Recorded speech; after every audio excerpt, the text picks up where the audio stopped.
Israel, in my first video, I briefed you that God chosen and anointed me as the seed of King David.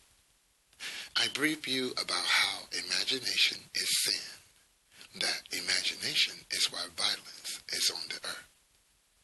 I mentioned that God has revealed things about imagination that are so disturbing that it will make Satan's own children afraid of him. And that since I know about how imagination works and how the spirit of man works, we will walk in prophecy of Jeremiah 3:17. Neither shall they walk any more after the imagination of their evil heart. Now, as we know, imagination is what God is after. Not only because it is sin, imagination support the souls and minds of only the wicked, the evil, and the self-righteous.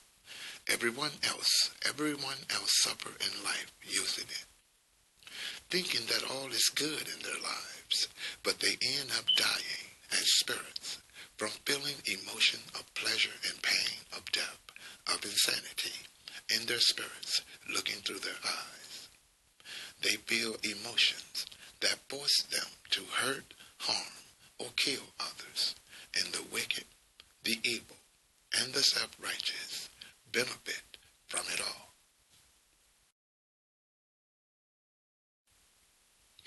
But this is nothing new.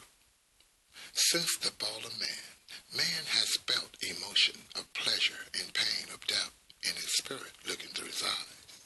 For example, Cain felt pain and insanity that forced him to kill his brother Abe.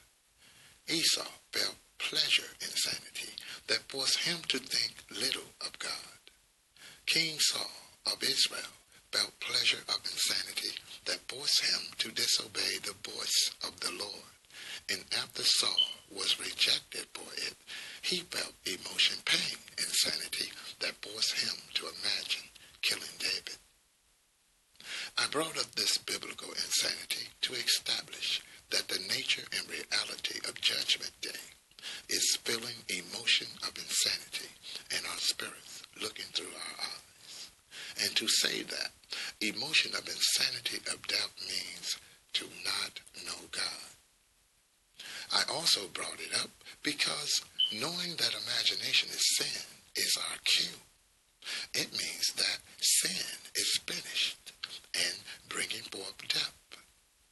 When God says sin is finished, God is telling us that he is done with, finished with imagination. God is telling us that he has disconnected imagination from the source of life, and imagining is bringing death to the souls and minds of everyone that imagines as a way of life. That is a serious problem because the world is a terrible place where deception rules. People don't know what to die means, or we don't know what death is.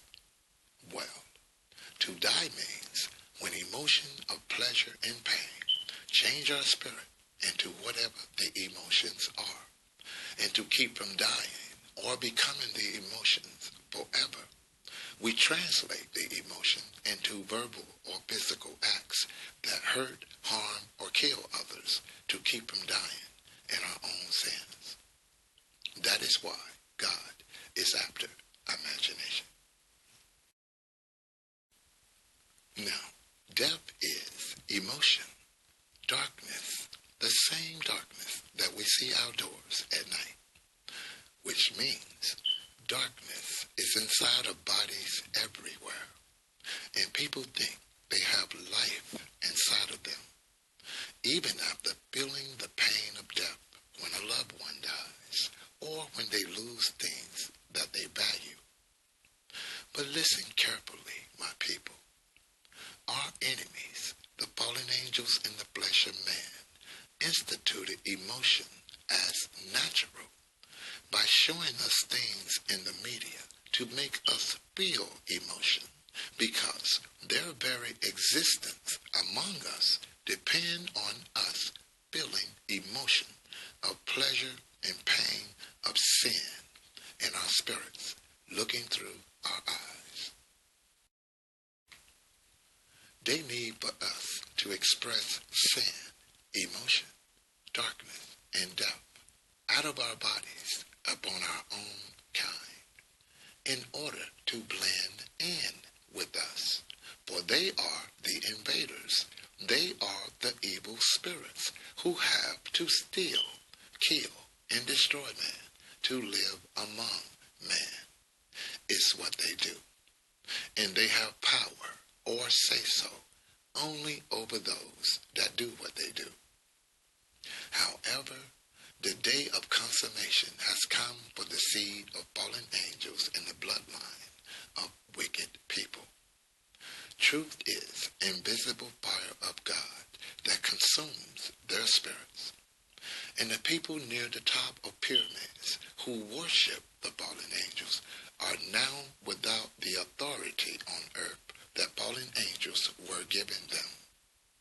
Their authority has always been only inside of imagination.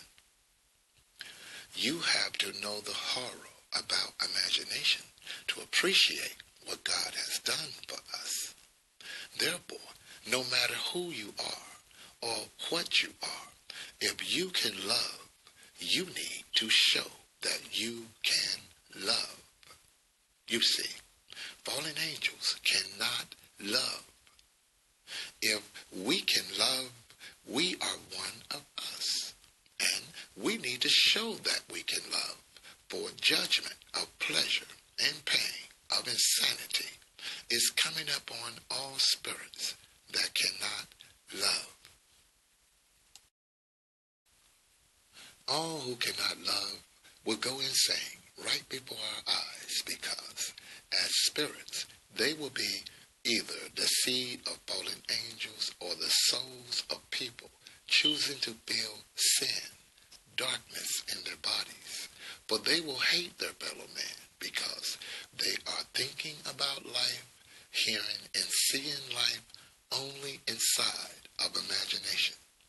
And they put their lives and imagination above the people, places, and things around them in real life. That is the way the fallen angels had to live in the flesh. So they raised the spirit of man up to live like they do.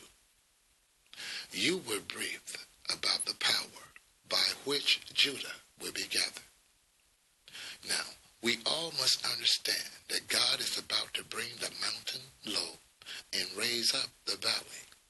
The point is, some people haven't tasted death or haven't felt emotion pain of insanity from losing things because they are part of an evil world order that allow some people to translate emotion pain of sin that they feel in their bodies into physical acts upon others to hurt, harm, or kill others to keep from dying in their own sins of insanity.